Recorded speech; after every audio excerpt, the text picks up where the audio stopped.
அகங்காரம் எங்களுக்குள் வேண்டாம். பழையவன் புதியவன் என்று பாகுபாடு திருச்சபையில் வேண்டாம்.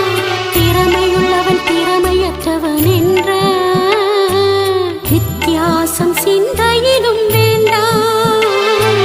திறமையுள்ளவன் திறமையற்றவன் என்ற வித்தியாசம் சிந்தையிலும் வேண்டாம்.